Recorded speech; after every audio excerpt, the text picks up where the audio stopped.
Ahí está grabando. Recuerden que yo siempre les subo unos días antes las actividades para que ustedes por ahí le peguen una leída antes y bueno, no importa, pero vamos a trabajar ahora las respuestas.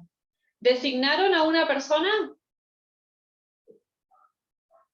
Tampoco eligieron al representante. Bueno, ¿saben por qué les pido que elijan a una persona? Porque en esta actividad que vamos a hacer ahora, solo pueden ingresar, digamos, pueden participar hasta 10 en realidad, y somos 14, no podrían participar todos. Por eso yo les dije que íbamos a hacer 5 grupos para que pudiesen participar un representante por grupo. ¿Sí? De todos modos, yo creo que de los 14, tal vez no todos van a participar porque algunos que están con el celu no podrían. Entonces, lo que les diría es que participen los que tengan la posibilidad, los que tengan Wi-Fi y quieran participar de esta actividad que les voy a proponer ahora, lo hagan, ¿sí? Pero recuerden que solamente hasta 10 van a poder participar. O sea, si intentamos participar los 14 que estamos, van a haber 4 que no van a poder, ¿sí? Así que bueno, les pregunto, ¿quiénes están con el celular solo con datos? ¿Quiénes no podrían participar? Karen no podría. ¿Alguien más está solo con datos en el celu? Ahí tenemos Jessica tampoco. Bueno, los que sí puedan participar, los que sí puedan, les recomiendo que lo hagan. Recuerden que solo hasta 10. Si hay alguien que me dice, profe, yo intenté y no pude, es muy probable porque es solo 10. ¿Sí? ¿Qué vamos a hacer? Yo les voy a compartir una pantalla. Y lo que les voy a pedir ahora es que ustedes, lo mismo que hicimos recién, entren a una página e introduzcan un código que les va a aparecer ahora, ¿sí? Para poder responder. Espérenme un ratito que ahí está cargando. Bueno, Rocío dice que está con la compu nomás, no le funciona. Bueno, los que puedan participar, los incito a hacerlo. Es una actividad para poder interactuar ustedes y yo. A ver. Espérenme que está cargando. Mientras tanto, cuéntenme si les surgió alguna duda en particular de lo que estuvieron viendo en el grupo, en el trabajo que quieran compartir. ¿Alguna duda? ¿Algo en lo que no hayan coincidido? Sí, profe, hay en algunas preguntas del cuadro que dice verdadero, verdadero y verdadero, no dice verdadero y falso. Ah, Como que bueno, tiene las dos opciones sí. verdaderas. Ah, puede ser una cuestión de cuando se pasó del Word al PDF. Es probable, sí, es probable. Pero bueno, se entendía que era verdadero o falsa la respuesta, pero sí puede Sí. ocurrir, ¿sí? ¿Alguna duda que hayan tenido en particular de las preguntas mientras va cargando los que le propongo? Otra de las dudas también que tuvimos era en el tema del ejemplos de mercado de competencia perfecta, que Sí. nos puso como ejemplos el servicio de energía eléctrica, autos, Ujú. commodities y Sí. celulares. Ajá. ¿Cuál es la Creo que, duda? o sea, a nosotros nos pareció como una competencia perfecta los autos y los celulares, o sea, lo que más conocemos. Ajá. Y a ver, me pregunta Karen si podía haber dos opciones correctas. No, todas tenían una sola opción correcta, ¿sí? Recuerden, cuando hablamos de competencia perfecta, estamos hablando de productos que son idénticos, ¿sí? Que son idénticos, que son homogéneos, ¿sí? Que son exactamente iguales, ¿sí? Cuando hablamos de celulares, ¿sí? Hay un tema ahí con los celulares, porque, por ejemplo, un Samsung A12 no es idéntico a un Samsung A71. ¿A ustedes les parece que sí?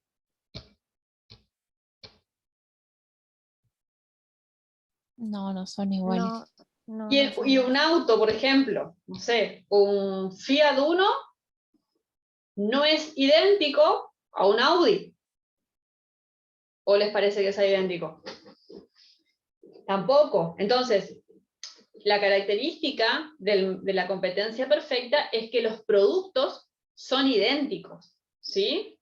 Entonces, cuando hay una diferenciación por marca, por publicidad, por características particulares del bien, no estamos ante una competencia perfecta, ¿sí? Estamos ante una competencia imperfecta, que ahí después podemos definir si es oligopolio, si es competencia monopolística o si es monopolio, ¿sí? En cambio, como ustedes vieron en la clase teórica, lo pueden volver a repasar cuando vean la clase, ¿sí? Que está en YouTube. El mercado de los commodities, es decir, de todos, por ejemplo, la soja, ¿sí? Por ejemplo, el aceite, ¿sí? Todos los productos primarios, se asemejan a un mercado de competencia perfecta porque básicamente las características de esos bienes son idénticos, ¿sí? Cuando yo me voy a la feria franca, resulta un poco difícil distinguir, por ejemplo, el tomate que ofrece un productor del tomate que ofrece otro productor. Podemos llegar a decir que alguno tiene un tomate más maduro que otro o menos maduro, pero no deja de ser tomate y las características del producto es idéntico. ¿Sí? Por eso se dice que el mercado de los commodities, de los productos primarios, se asemejan a una competencia perfecta. ¿Se entiende por qué el mercado de autos o el mercado de celulares no sería perfecto? Sí, profe, se profe, entendió. quedó muy Entonces, claro. siempre que hay una diferenciación o una marca, no puede ser competencia perfecta. ¿Sí? A ver, déjenme ver si ya cargó. Bueno, ahí parece que ya cargó. Fíjense lo que vamos a hacer ahora. Yo los invito al que pueda ingresar, al que tenga Wi-Fi y pueda ingresar, que lo haga. ¿Sí? Al que no, lo invito a compartir esta actividad y a compartir con los compañeros. A ver. No hace falta que descarguen la aplicación. Simplemente los que están desde el celu o desde la compu y pueden hacerlo, tienen que ingresar, así como está ahí, a esa dirección www.kahoot.it y tienen que ingresar ese PIN.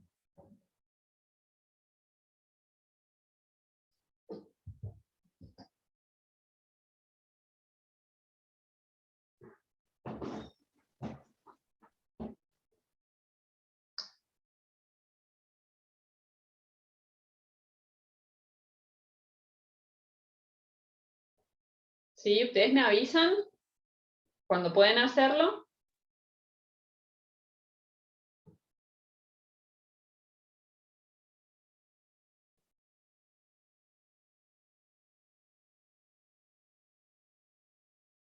A ver, me dice Karen, la curva de demanda de una empresa en mercado de competencia perfecta se podría decir que es infinitamente elástica.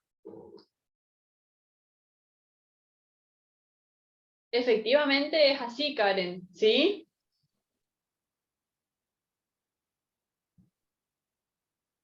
A ver.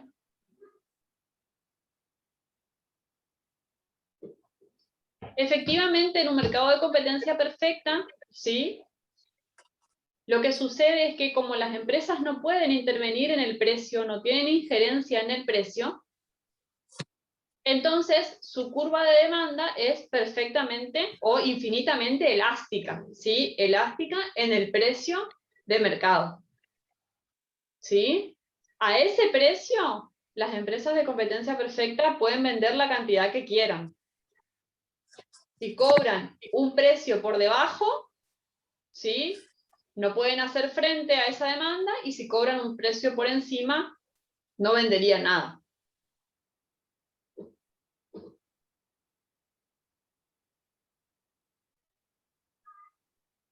Sí, Leo. Muy bien.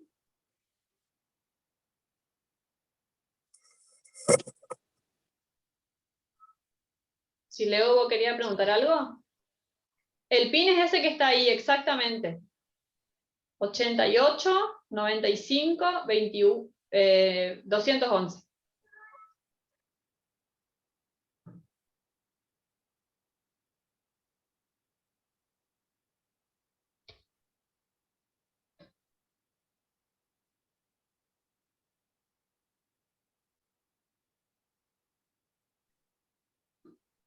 Micaela, tenés que, si estás con Wi-Fi y estás en una compu, o podés entrar desde tu celu, tenés que entrar en esa página y te puso Karina, ¿sí? www.kahoot.it, y te va a pedir un PIN. Y el PIN es ese que tienen en la pantalla, 88, 95, 211.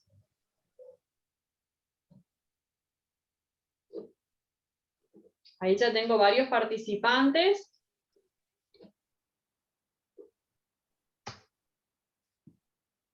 Está Leo, Karina, Daniela, Magalí, Isabel, Andrea. ¿Hay alguien más que esté por ingresar al Kahoot?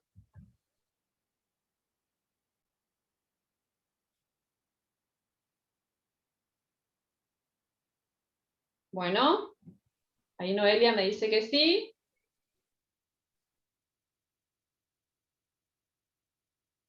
Esperamos unos minutitos más.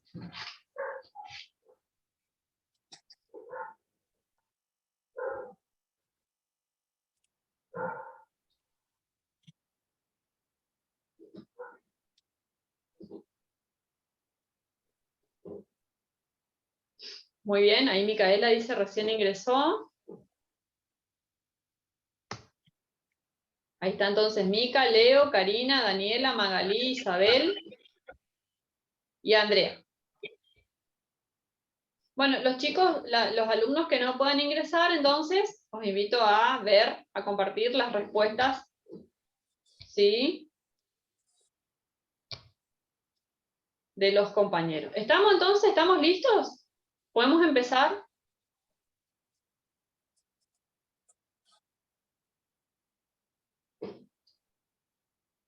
Bien, entonces, los que están dentro del Kahoot, mucha atención, y esto es por puntos, ¿sí?, y por rapidez. Entonces, por supuesto que la respuesta tiene que ser correcta, pero también cuanto más rápido respondan, digamos, les va a dar mayor puntaje, ¿sí?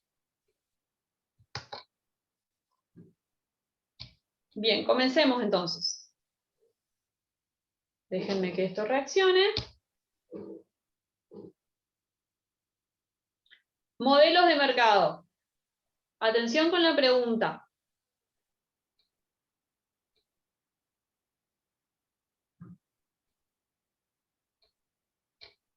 Un mercado competitivo está formado por...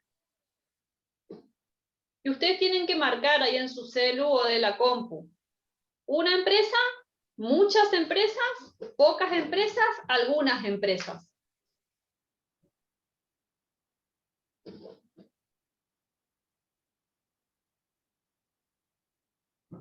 Corre el tiempo.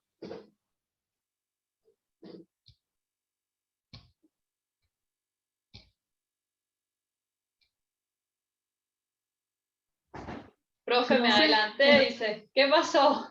A mí me aparecen solo los dibujitos, no sé. Claro, Profe, no se claro, vale, yo me emocioné y puse que estaba nomás, me adelanté. claro, por eso la idea es que ustedes vayan viendo la pantalla, ¿sí? En la pantalla ustedes van a leer la pregunta y después en la aplicación, en el celu donde estén, van a tener los cuadraditos nomás. Ay, profe, ¿por qué no me avisó antes? Es Yo que, esperaba. bueno, a ver qué dice Leo, yo hice ese. Bueno, nos estamos poniendo competitivos, ¿sí? Estamos analizando los modelos de mercado y estamos siendo competitivos, parece. Nos hizo trampa. Bueno, ahora Que dice, hay que llevar la pantalla de la profe y la nuestra a la vez. Exactamente, sí. O sea, ustedes en la pantalla van a ver la pregunta, leen la pregunta y tienen 30 segundos para, no se apuren porque tienen 30 segundos para la respuesta. ¿Sí? Bueno, ahí vemos entonces que 5 personas respondieron, muchas empresas de manera correcta, y hubieron 2 que se apuraron, ¿sí? Se apuraron, parece, y mandaron mandaron una empresa, y en realidad una empresa es monopolio, ¿sí? ¿Estamos hasta ahí? Vamos a la segunda, ¿sí? Acuérdense que tienen que leer la pregunta en la pantalla y después responder. Bueno, ahí tenemos, a ver, por puntaje. Leo, ¿sí? Primero, Isabel, Magalí, Andrea y Daniela. Esos son los puntajes. Vamos a la próxima. En competencia perfecta, las decisiones individuales. A ver. Ahí se cortó la pregunta, ¿sí? Ahí no me recuerdo si decía que, a ver cómo ustedes tenían en la pregunta. Afectan el libre juego de la oferta y la demanda. Ahí ahí se modificó la pregunta nomás. Pero en realidad es, en competencia perfecta, las decisiones individuales afectan el libre juego de la oferta y la demanda. ¿Esto es verdadero o falso?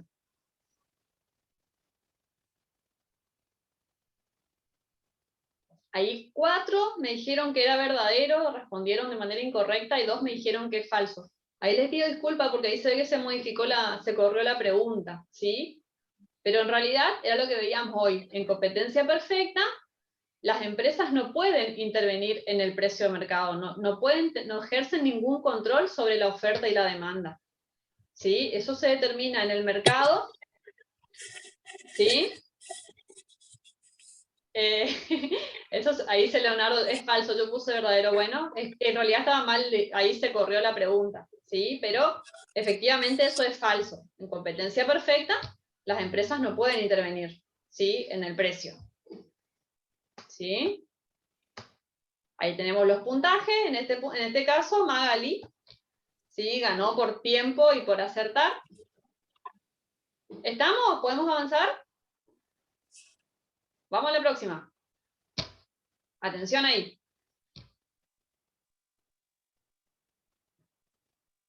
Que en competencia perfecta las empresas sean precio aceptantes significa que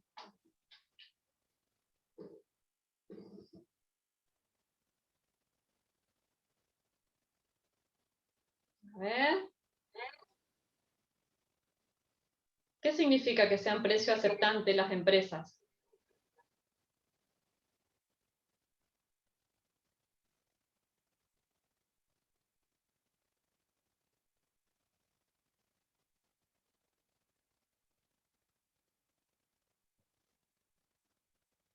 Perfecto, y ahí 6 personas acertaron y me dijeron, significa que el precio está dado por el mercado, ¿sí? En este caso, habían 2 opciones, o sea, 2 maneras de decir lo mismo, ¿sí? 2 maneras de decir lo mismo es que el precio está dado por el mercado o que ninguna de las empresas está en condiciones de afectar el precio, ¿sí? De las dos formas hubiera estado bien la respuesta, por eso está marcado los 2 como verdadero, pero en este caso está correcto cómo respondieron, ¿sí? Vamos a la siguiente. Acá en este caso, a ver cómo nos fue el marcador. A ver. Magalí. Magalí está atenta del otro lado de la pantalla, ¿eh? Ya le agarré la mano. Bueno, vamos a la otra, ¿sí? En competencia perfecta, los productos son similares pero no idénticos. ¿Verdadero o falso? Ah, Karen me dice, por eso habías preguntado. Sí, no me acordaba de esta opción en realidad. Pasa que cualquiera de las 2 estaría bien. No es que son las dos sí o sí tenían que estar marcadas.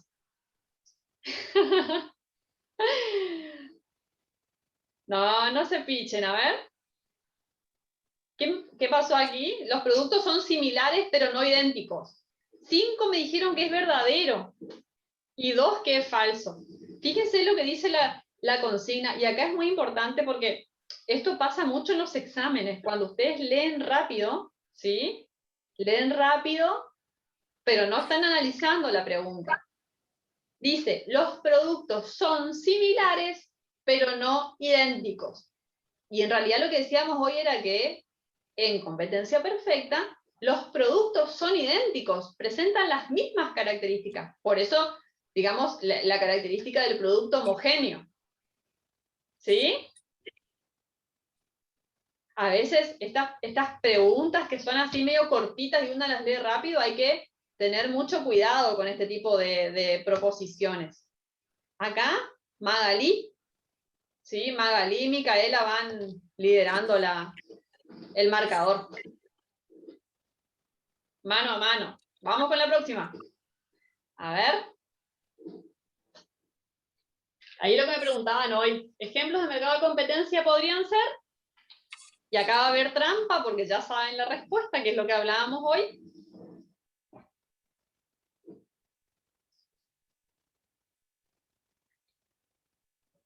A ver.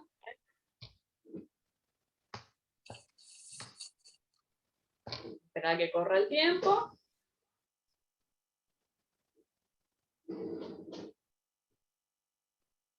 A ver. ¿Sí? Acá, bueno, materias primas o commodities, como había quedado hoy, digamos, había quedado hoy cuando hablábamos. Ya lo habíamos googleado antes, dice Micaela. Bueno, en este caso, entonces lo que hablábamos hoy, los productos son idénticos, presentan características iguales, ¿sí? Son iguales, son productos homogéneos, en el caso de las materias primas, o como hablábamos hoy de los commodities, ¿sí?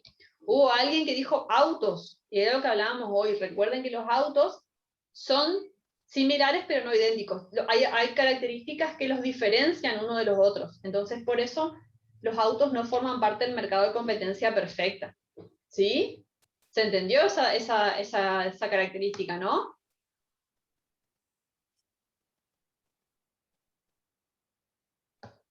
Leo me abandonó. Leo se retiró del juego. A ver, vamos a la próxima. En competencia perfecta todos conocen la característica técnica de los bienes. ¿Qué pasó, Leo? No te veo más en el marcador. A ver. En competencia perfecta se conocen todas las características técnicas de los bienes.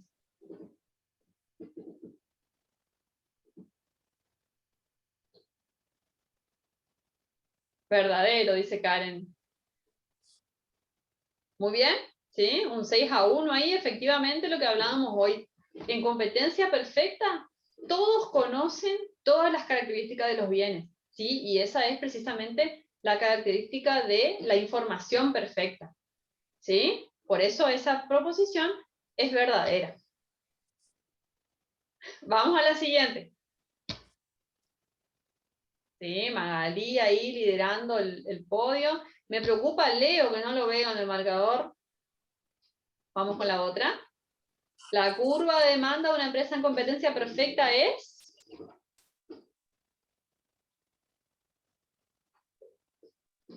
Ahí tienen incluso ese gráfico que está ahí en el juego. Ustedes lo tienen en la guía.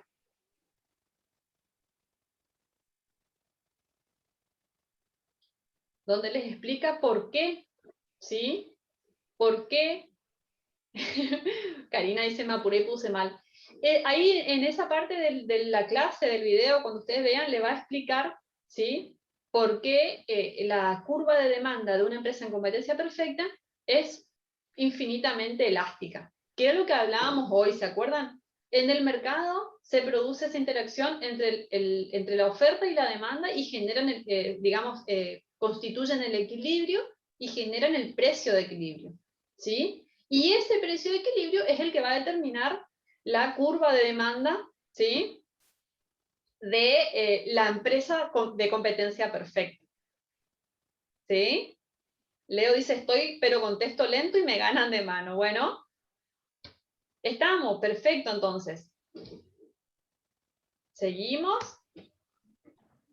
Hasta acá creo que llego, profe. ¿Cómo? Hasta acá creo que llego porque ya no contesté más. Acá dice, Miren abajo el mensaje, dice, lindo, Magalí está de vuelta con una racha de respuestas de 3. Vamos a la otra. Vamos. Dice, la cantidad de equilibrio de las empresas competitivas dependerá de su curva de costos.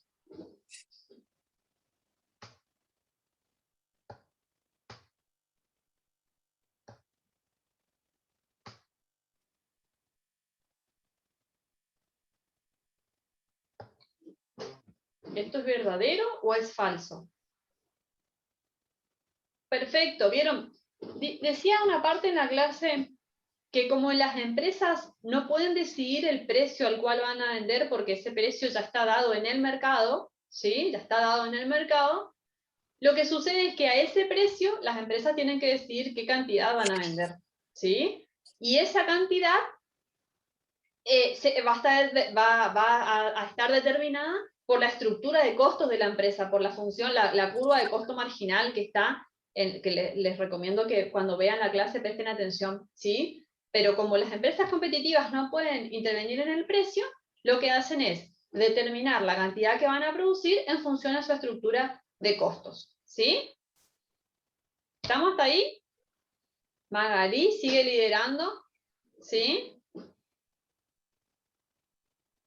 El marcador. Vamos a la otra. Por más que no hayan contestado, igual les pido que lean la pregunta y la piensen, ¿sí? Si una empresa competitiva produce por encima de la cantidad de equilibrio, ¿qué le conviene hacer? Fíjense el gráfico, ahí tienen el gráfico. ¿Sí? Que esté por encima de la cantidad de equilibrio quiere decir que está a la derecha. Está acá, a la derecha de esta cantidad de equilibrio. ¿Sí? ¿Qué sucede? Y piensen qué sucede a la derecha con el costo y el precio que recibe por el bien, y por ende, ¿qué le conviene hacer?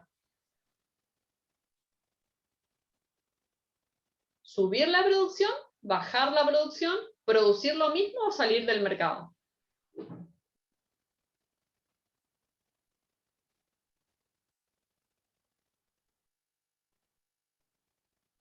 A ver.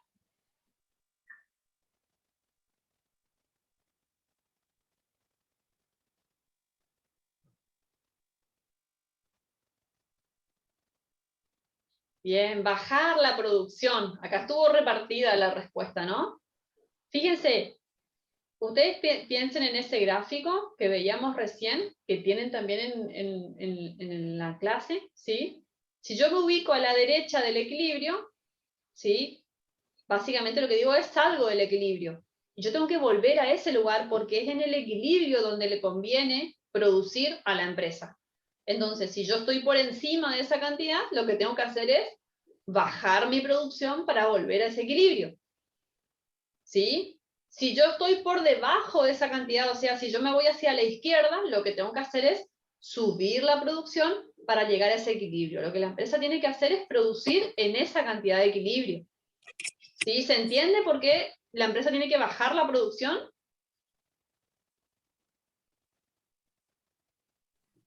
Sí, profe, se entendió. Desde lo gráfico, ¿no es cierto? Si yo me encuentro hacia la derecha, o sea, estoy por arriba de esa cantidad de equilibrio, básicamente cada unidad de producción le genera mayor costo que ingreso. Entonces a la empresa no le conviene seguir produciendo más ni producir esa cantidad, sino que le conviene bajar la producción. ¿Hasta dónde va a bajar la producción? Pregunta. Hasta el punto de equilibrio. Perfecto, va a bajar la producción hasta el punto de equilibrio que es donde tiene que estar, ¿sí? Donde es la cantidad óptima de producción.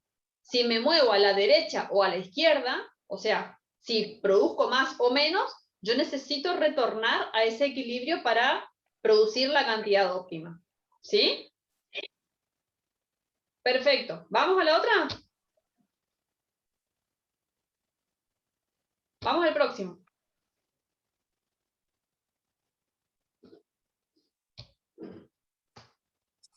En el equilibrio del productor se cumple ¿qué? ¿Cuál es la condición que se da en el equilibrio del productor? cómo es el ingreso marginal respecto del costo marginal.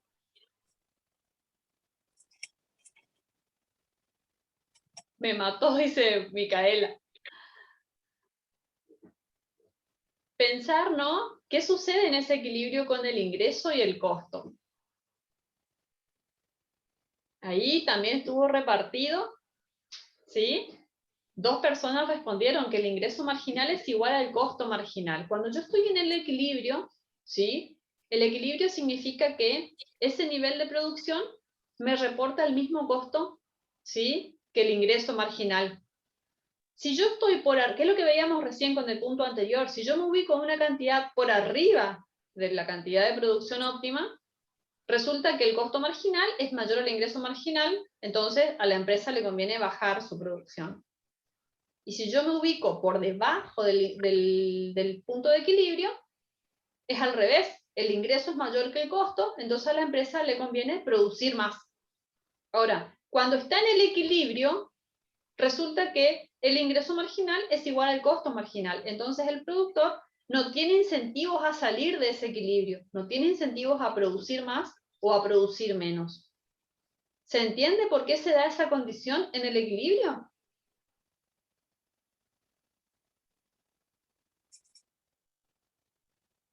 ¿Se entiende? Perfecto. Bueno, estas son preguntas que ustedes después tienen que repasar para afianzar los conocimientos, ¿sí?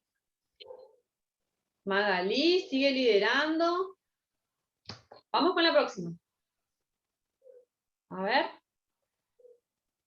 En competencia perfecta, a largo plazo, los beneficios, ¿cómo son? ¿Cómo son los beneficios a largo plazo en competencia perfecta? ¿Positivos, negativos, extraordinarios? 0. 0, dice Karen en el chat. En esta respuesta no estoy segura, dice Melissa. Bien, ¿hay alguien? Sí. Respondió 0. ¿Sí?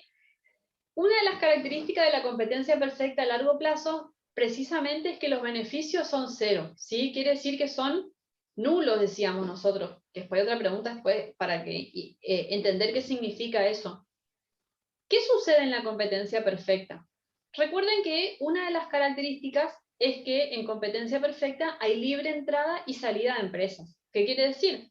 Que la empresa que quiera entrar a producir a ese mercado puede hacerlo y la que se quiere retirar también puede hacerlo.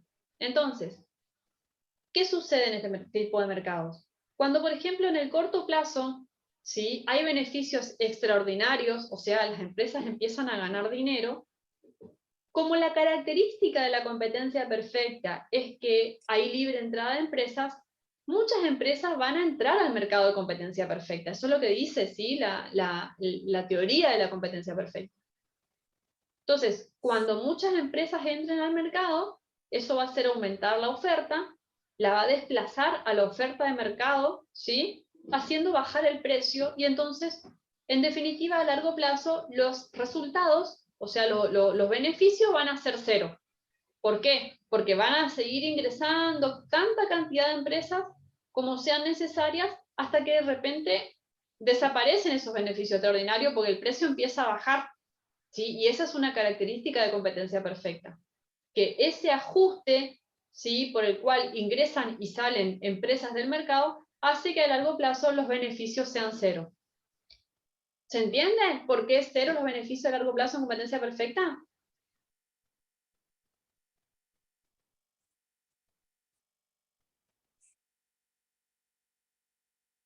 Perfecto, claro. Entonces, características, recuerden eso. Una de las características de la competencia perfecta es que hay libre entrada y salida de empresa. Y eso hace que lo mismo ocurriría al revés. Si en el corto plazo, ¿sí? Hay pérdidas, como la característica de la competencia perfecta es que las empresas pueden salir cuando quieran del mercado, muchas empresas van a empezar a salir porque no van a trabajar con pérdida. ¿Sí?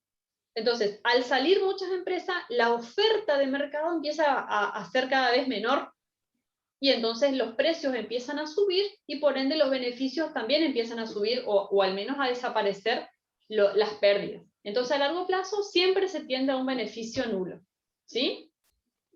Perfecto. Vamos a la siguiente.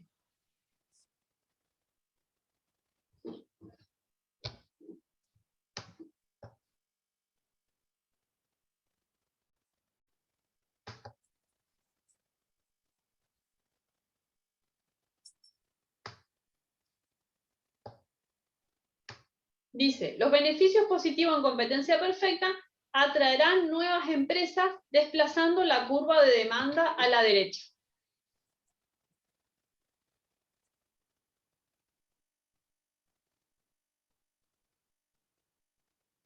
Karen dice verdadero. A ver. 2 me dijeron falso, 5 me dijeron verdadero. ¿Qué pasó ahí? Si volvemos a leer la consigna, fíjense que dice, los beneficios positivos en competencia perfecta atraerán nuevas empresas desplazando la curva de demanda hacia la derecha. ¿Por qué es falso eso? Lo decíamos recién. Si ingresan nuevas empresas, en realidad, ¿qué curva se desplaza?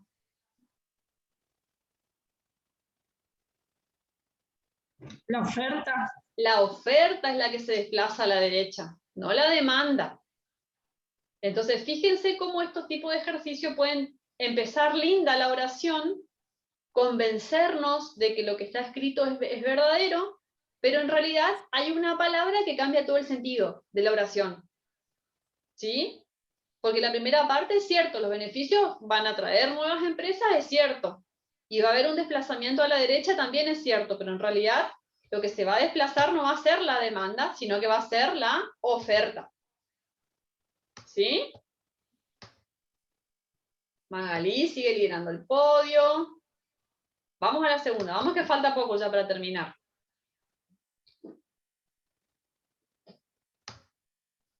Que los beneficios se hagan cero en términos económicos significa que las empresas no están ganando plata.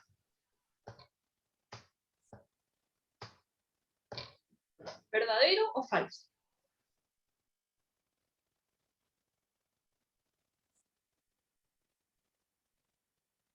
Falso, dice Karen.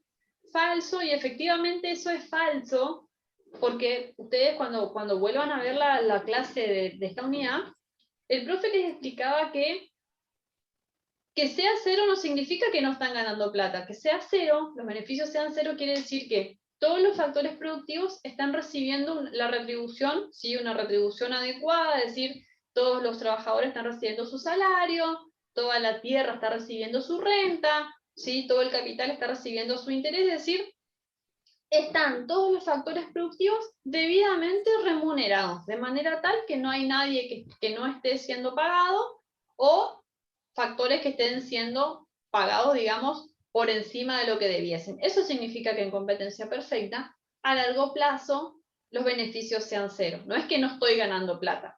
Yo, empresario en competencia perfecta, lo que sucede es que todos los factores que utilizo tienen una retribución acorde a su función y entonces estamos de alguna manera así, yo como empresario también recibo mi retribución, también recibo mi beneficio, pero no es un beneficio extraordinario o por encima, ¿sí? de lo que, digamos, de lo que merece ser retribuido mi trabajo. Eso significa que los beneficios sean cero.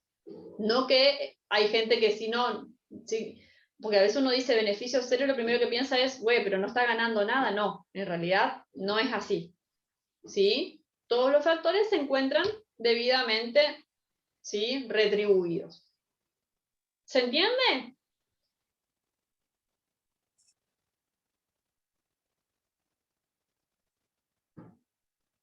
¿Se entiende hasta ahí? ¿Podemos avanzar? Perfecto, vamos con la próxima. Ahora ya entramos en la parte de competencia imperfecta. La demanda del monopolista es la demanda del mercado. ¿Verdadero o falso? A Leo, Leo, me preocupa que no te veo en el marcador. Y arrancaste bien y ahora no te estoy viendo. A ver. Cierto me dicen 4, ¿sí? Y falso me dicen 3. Y efectivamente, el monopolista, ¿cuál es la característica del monopolio? En el monopolio hay una sola empresa, un solo oferente. Esa es la característica principal del monopolio, ¿sí? Entonces, al ser una sola empresa la que ofrece los bienes, el servicio o vende el bien, necesariamente la demanda del mercado va a ser igual a la demanda del monopolista, ¿sí? ¿Por qué? Porque al ser una sola empresa la que provee ese bien o ese servicio, tiene de alguna forma la capacidad para hacer frente a la demanda de todos los que quieren comprar ese bien o servicio, ¿sí? Entonces, la característica del monopolio es que la demanda de mercado es igual a la demanda del monopolista, o al menos, digamos, el monopolista abarca la mayor cantidad de demanda del mercado, ¿sí? A ver. Magalí sigue, digamos, el marcador. Leo, todavía no estoy viendo tu nombre, ya vas a aparecer. Vamos a la otra. El monopolista puede vender al precio que él quiera. ¿Verdadero o falso?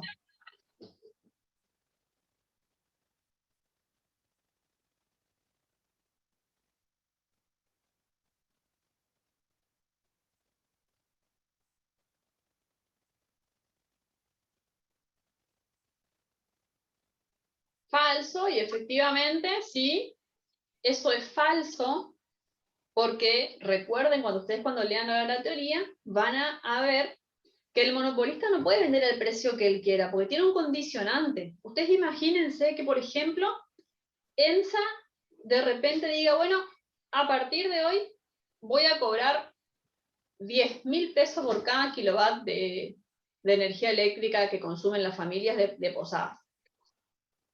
¿Es posible que haga eso ENSA? Es posible que, porque ahí eso es lo que está diciendo la consigna, dice, el monopolista puede vender al precio que él quiera.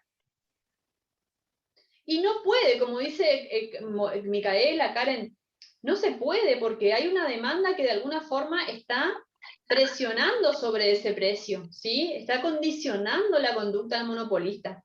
Es cierto que el monopolista tiene injerencia en el precio, es cierto que el monopolista puede de alguna forma influir en el precio al cual va a vender, pero definitivamente no es verdad de que va a vender el precio a que él quiere, porque entonces podría darse esto que les digo, de repente decir, ENSA, bueno, a partir de hoy, cada kilowatt de consumo de energía eléctrica vale, no sé, 10.000 pesos. Es imposible que eso suceda, ¿sí? Entonces la característica del monopolio es que la curva de demanda condiciona, ¿sí?, el precio al cual va a vender el monopolista. ¿Sí? ¿Se entiende?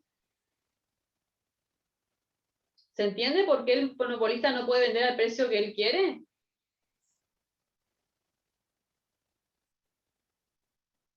¿Sí? ¿Podemos avanzar? Vamos a la otra, ya falta poquito, ya terminamos. ¿Qué dice acá?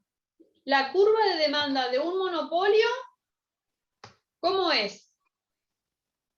Perfectamente elástica, perfectamente inelástica, ¿tiene pendiente negativa o tiene pendiente positiva?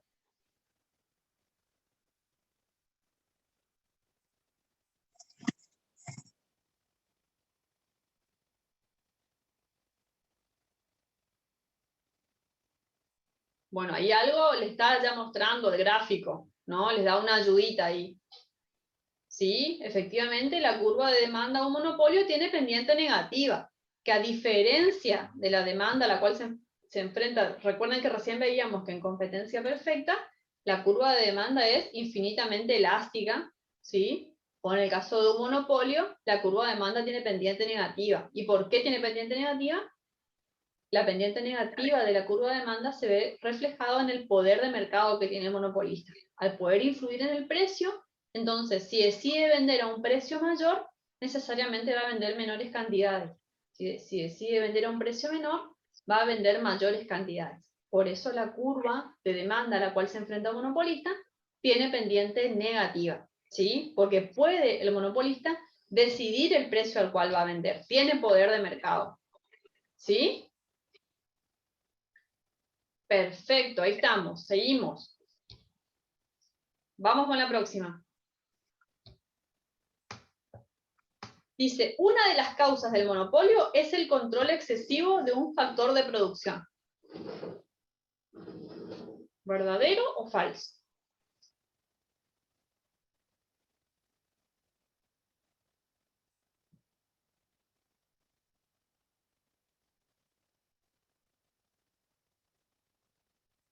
A ver.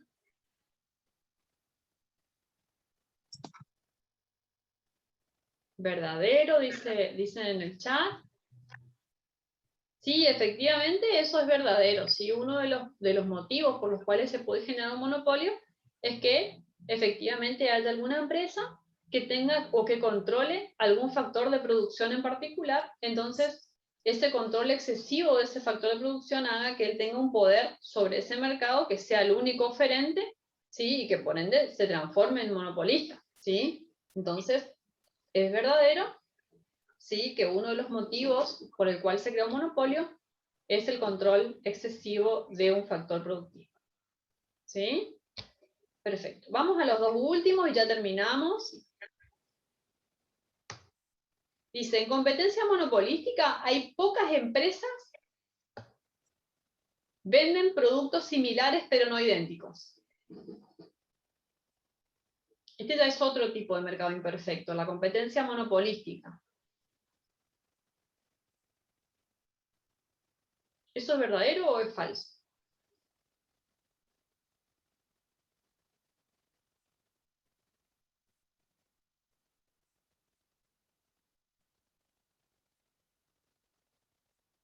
¡Apa! ¿Qué pasó acá? Fíjense que acá estuvo dividido la cosa, ¿no?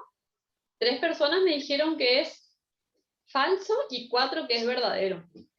La consigna dice ahí, ¿sí? En competencia monopolística hay pocas empresas que venden productos similares pero no idénticos. Esa preposición tiene una parte que es verdadera porque efectivamente los productos no son idénticos, porque eso solo sucede en la competencia perfecta. Pero ¿cuál es la particularidad de la competencia monopolística? Fíjense el nombre, dice, el nombre de este mercado es competencia monopolística. Significa que tiene algunas características de la competencia perfecta y algunas características del monopolio, ¿sí? Precisamente la característica que se condice con la competencia perfecta es que en este tipo de mercados hay muchos oferentes, no son pocas empresas, son muchas, ¿sí? ¿Y cuál es la semejanza con un monopolio? Es que a pesar de ser muchas, cada una tiene poder sobre su marca, sobre su segmento del mercado, ¿sí? Hace una diferenciación del producto a través de la marca. Pero esto es falso porque lo falso de esta pregunta es que en realidad en competencia monopolística hay muchas empresas y no pocas, como decía la consigna, ¿sí? Hay muchas empresas en competencia monopolística. La diferencia es que diferencian su producto a través de la marca o de la publicidad. ¿Sí? ¿Estamos ahí? Vamos con la anteúltima. En competencia monopolística la clave es la calidad, la cantidad, la diferenciación, o no hay claves en competencia monopolística.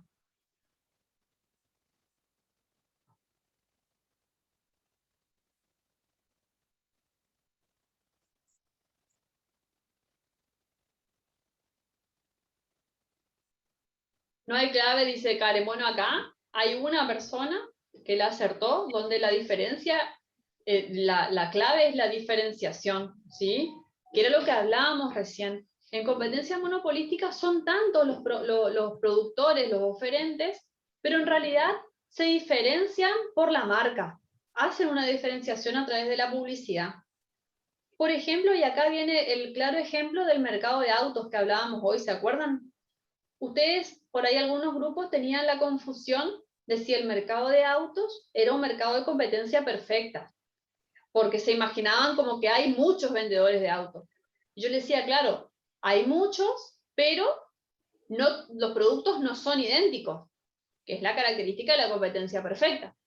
Entonces, ¿a qué se asemeja ese tipo de mercado? A un mercado de competencia monopolística, donde tenemos muchos oferentes, ¿sí? Hay muchos productores de autos, muchos oferentes de autos, pero cada línea, ¿sí? Cada empresa tiene su marca, tiene su publicidad y hace su diferenciación. ¿Sí? ¿Se entiende?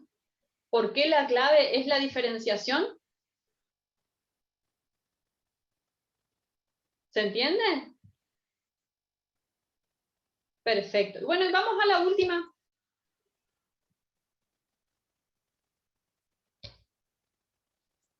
A ver, vamos a la última. Andrea acá pasó a primer podio, ¿eh? Vamos a la última. Con el último tipo de mercado, que es el oligopolio. La característica principal de un oligopolio es la cantidad de empresas, la homogeneidad del producto, la publicidad o la interdependencia entre las empresas.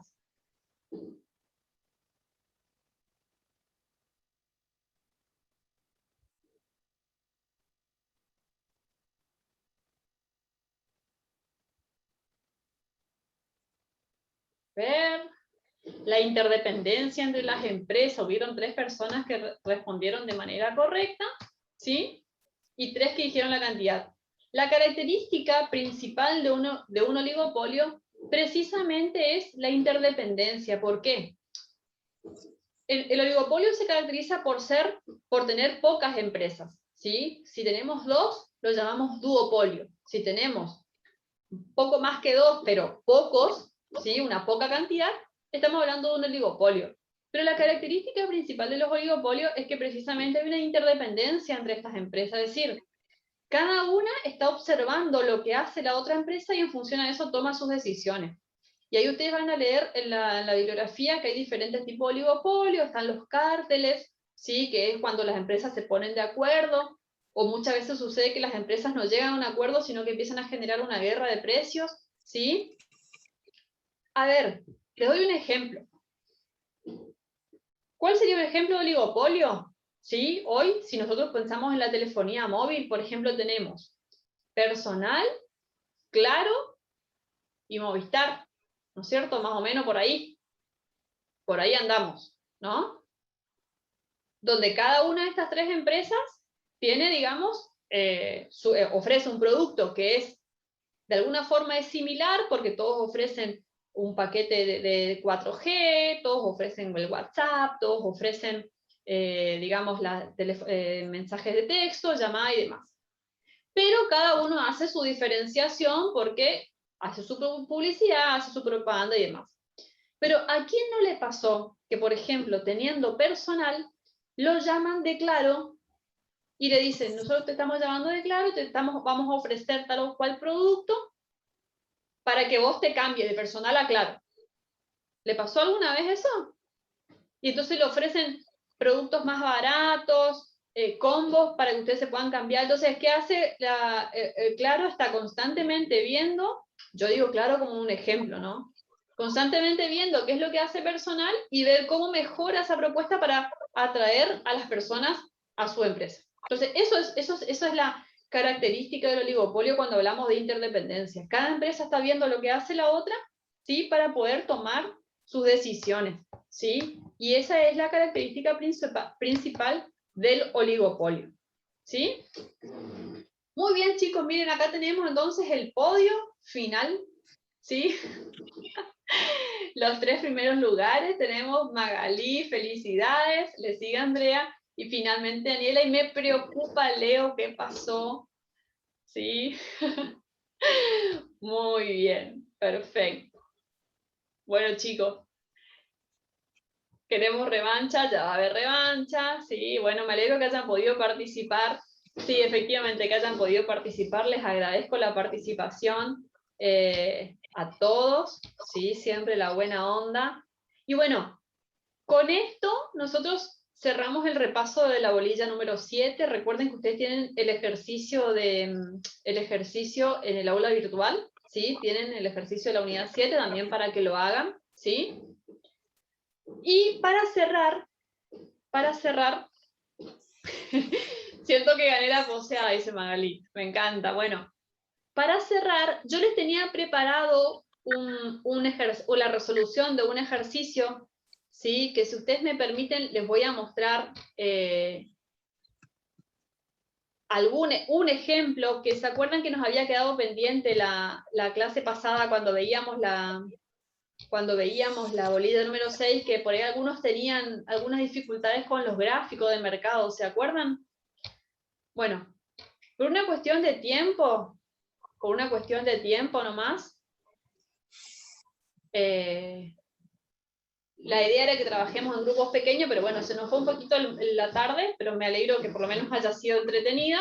Entonces, yo les voy a mostrar en este tiempito que queda cómo se analiza un gráfico para entender qué es lo que sucede en un mercado, y esto retomando un poquito algunos ejemplos de la unidad número 6. ¿Sí? ¿Se entiende? Entonces, este trabajito, esta guía práctica, perdón, también la tenían en el aula virtual, ¿sí? Lo tienen en el aula, así que lo van a poder, yo les voy a subir ahora cuando termine la clase, les voy a subir al aula virtual esta resolución para que ustedes vean, porque está todo resuelto, digamos, en la pantalla, ¿sí? Pero por lo menos les quiero mostrar uno para que ustedes vean cómo sería, digamos, cómo sería el procedimiento. Bueno, vamos a suponer entonces que estamos analizando el mercado de autos, ¿sí? Y la consigna de esta parte de la unidad 6 le decía que analicen cada uno de los incisos y que expliquen qué sucede, ¿sí?, en el mercado de autos, y que cada inciso es independiente de lo demás. Quiere decir que cada inciso, cada puntito, lleva un gráfico distinto, ¿sí? Bueno, comencemos entonces con el primero. El primero decía, por un reajuste salarial, los consumidores ven incrementados sus ingresos en un 30%. ¿Sí? Entonces, cuando yo tengo este tipo de ejercicios, ¿qué es lo primero que tengo que hacer? Lo primero que tengo que hacer es determinar si esa situación me afecta a la curva de demanda o a la curva de oferta. Es lo primero que tengo que hacer, ¿sí? ¿Y cómo yo voy a determinar eso? Y tengo que identificar el determinante del que está hablando la consigna. En este caso, ¿cuál es el determinante? Ustedes, si bien lo tienen ahí, lo tienen en la guía, pero es para irlo analizando juntos, ¿sí? Como dice, los consumidores ven incrementados sus ingresos, ¿sí? En este caso, el determinante exactamente es el ingreso al consumidor. Y ustedes habían visto en la teoría que el ingreso al consumidor es un factor o un determinante de la curva de demanda, ¿sí? Entonces, ahí ustedes ya pueden ir completando la primera parte, es decir, bueno, la curva afectada va a ser la demanda, y el determinante va a ser el ingreso del consumidor, ¿sí? Y cuando le dice mecanismo de transmisión, lo que ustedes tienen que pensar es de qué manera ese determinante va a afectar a la demanda, ¿sí? Pensarlo analíticamente. Fíjense que dice ahí, bueno, si aumentan los salarios, ¿sí? Si aumentan, perdón, el ingreso de los consumidores, lo que se espera es que la gente tenga más dinero y esté dispuesta a comprar más autos, ¿sí?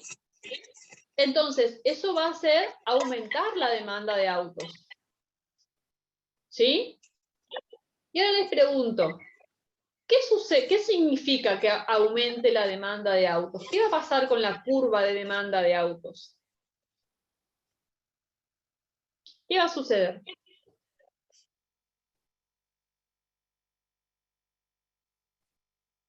Aumenta, ¿sí? Aumenta la demanda.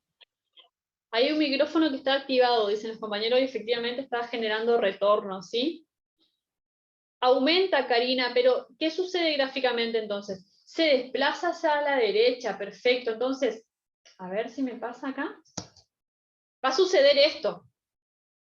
¿Sí? ¿Pueden ver la transición?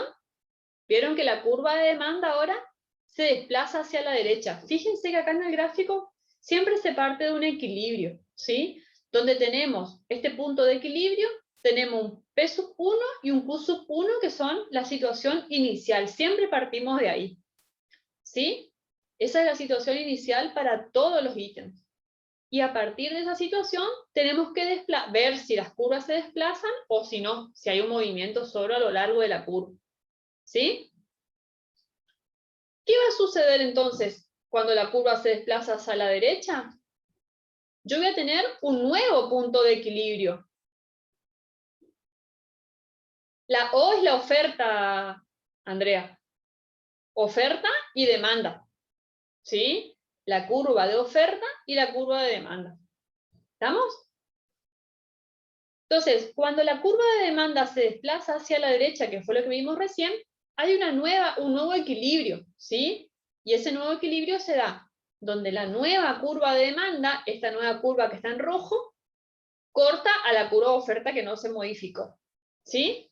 Y fíjense que este nuevo equilibrio me genera un P sub 2, o sea, un nuevo precio de equilibrio, y una Q sub 2, una nueva cantidad de equilibrio, ¿sí? Ahora mi equilibrio ya no es el inicial. Ahora mi equilibrio está donde la nueva curva de demanda se intersecta con la curva de oferta que no sufrió modificaciones. ¿Sí? Entonces, si ustedes tienen que concluir, ¿qué sucede en el nuevo equilibrio con los precios y las cantidades de equilibrio? ¿Qué sucede?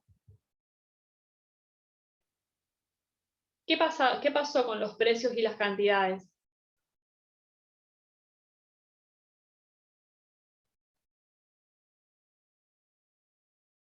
¿Aumentaron? ¿Disminuyeron?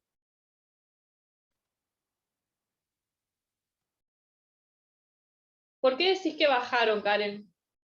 Fíjense acá. Antes el precio de equilibrio era P sub 1 y ahora es P sub 2. Entonces, el precio de equilibrio subió. ¿Sí? Karen, ¿se entiende? Bien.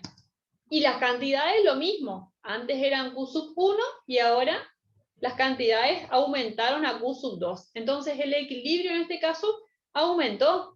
Aumentaron tanto los precios de equilibrio, el precio de equilibrio, perdón, como la cantidad de equilibrio. ¿Sí? Y ese es el análisis gráfico que se hace cuando se analiza una estática comparativa de mercado. Que ¿se acuerdan que veíamos la clase pasada que yo le pedía disculpa por el pulso, que no lo podía hacer en la tableta gráfica? ¿Sí? Pero siempre se parte de un equilibrio, se analiza la proposición, hay que ver el determinante del que está hablando, ver qué curva se ve afectada y luego hacer los desplazamientos correspondientes. ¿Sí? ¿Se entiende? ¿Hay alguna duda? A ver qué hora es. Tenemos unos minutitos más, si quieren vemos el segundo. ¿Les parece? Bueno, en este caso decía, aumenta el precio del combustible. Yo tengo que analizar, yo estoy analizando el mercado de autos, ¿sí? Así ustedes lo tienen que analizar cuando hagan este tipo de ejercicio, decir, bueno, a ver, yo estoy analizando el mercado de autos, y lo que me dice es que aumenta el precio del combustible. Entonces, lo primero que tengo que ver es qué relación existe entre el auto y el combustible. ¿Sí? ¿Y cuál es la relación que existe entre el auto y el combustible? ¿Son bienes de qué tipo?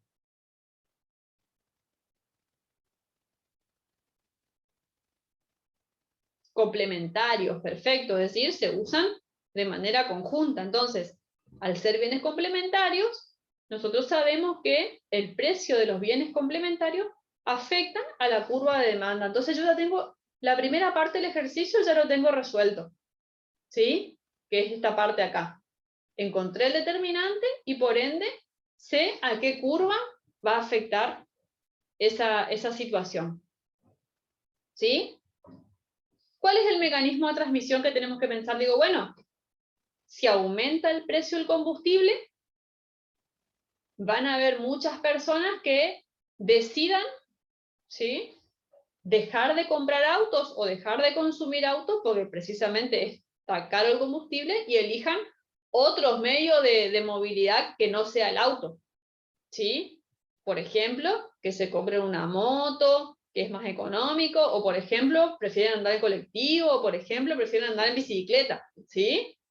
Sea como sea, pero la demanda de autos va a bajar, porque va a haber mucha gente que ante el aumento del combustible va a preferir buscar otro medio de movilidad, ¿sí? Y si yo lo tengo que reflejar eso gráficamente, ¿qué significa que disminuya la demanda de autos? ¿Qué pasa en el gráfico?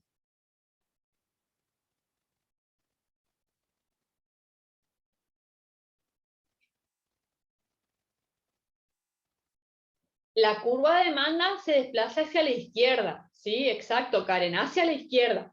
Toda disminución de la curva de demanda provoca un desplazamiento de la curva de demanda hacia la izquierda, ¿sí? Y ahí para entender el efecto final en el mercado, solamente tengo que ver qué sucede en ese nuevo punto de equilibrio, porque ahora este equilibrio ya deja de ser, el equilibrio inicial desaparece, y ahora tengo un nuevo equilibrio en este punto donde la curva nueva de demanda se corta con la curva de oferta, ¿sí? Para ese punto de equilibrio ahora, este va a ser el precio de equilibrio nuevo y este la cantidad de equilibrio nuevo, ¿sí? ¿Qué sucedió ahí en ese nuevo equilibrio con las cantidades y los precios? ¿Qué pasa ahí? Perfecto, el precio de equilibrio disminuye y la cantidad de equilibrio también disminuye, ¿sí? Y de la misma forma, yo no le quiero sacar tiempo porque creo que algunos tienen clases, ¿sí? Van a tener, yo les voy a dejar este material, qué sucede cuando aumenta el precio del acero, ¿sí? Está resuelta la actividad, y qué sucede en el último punto que tenían, ¿sí? Con un aumento del precio. Eso ustedes, yo ahora ya termino la clase y les subo a la aula virtual para que ustedes tengan de ejemplo, ¿sí? Lo que yo les pido es que ustedes lean esas consignas que están en el aula virtual y vean cómo está resuelto en ese PowerPoint. Traten de comprender cómo es el proceso de transmisión, digamos, ¿sí? Cómo es el proceso de transmisión de esos ejercicios, ¿sí? Bueno, chicos, no sé si tienen alguna pregunta para hacer, alguna duda. Estamos llegando al cierre de la clase.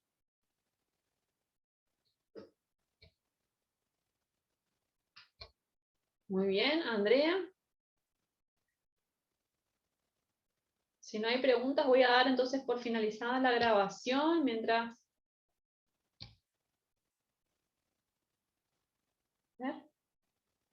¿Estamos entonces?